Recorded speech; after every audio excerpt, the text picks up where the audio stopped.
This is an important day on the Hill here, and we have a number of legislators who are going to be representing us this afternoon in very important meetings that are scheduled today. We do not want to keep them waiting, so I'm going to move directly to some of the legislators that we are looking to help us through this crisis. Our first speaker today is going to be Democratic Representative Pam DeLissio. Pam represents the 194th Legislative District serving portions of Montgomery County and Philadelphia.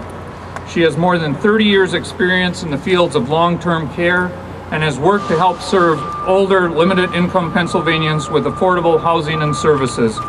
Representative DeLissio is recognized for her strong leadership skills and has become known as a human services champion of the highest caliber. Let's welcome Representative DeLissio.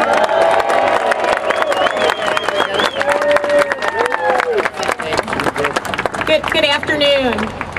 Thank you for all being here today.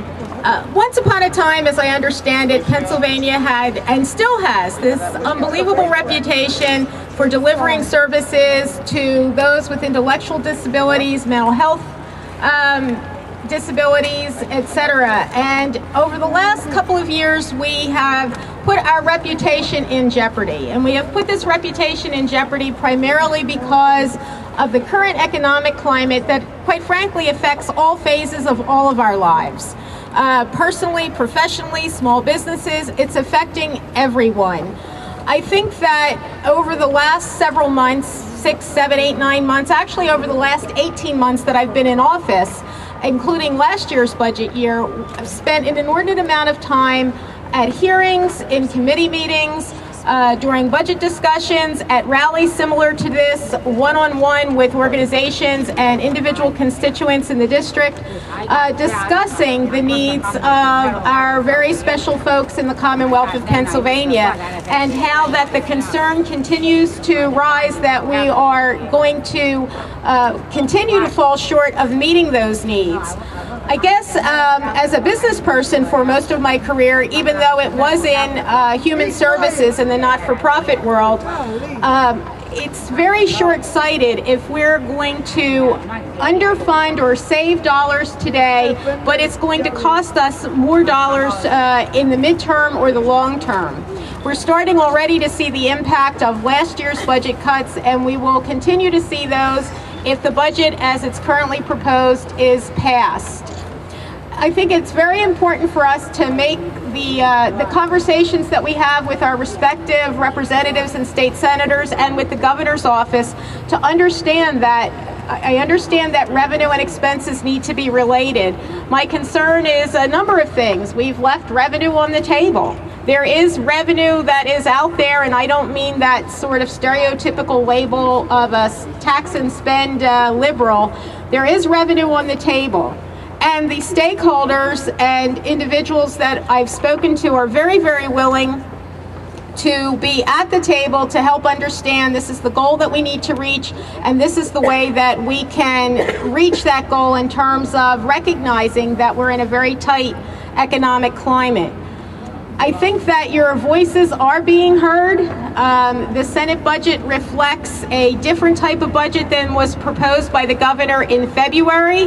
However, over the next couple of days, not even the next couple of weeks, I think a lot of the rubber's going to meet the road as it pertains to the real details of this budget and what's going to shake out of it.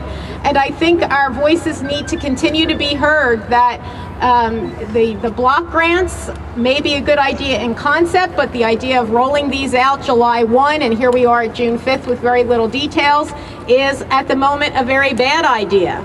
Let's do that as a pilot project. Let's not do that as a given at this point in time.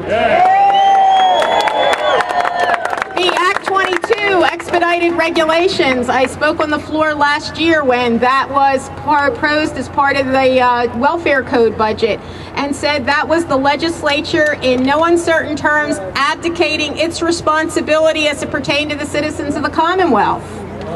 And I remember the speaker after me saying, so be it.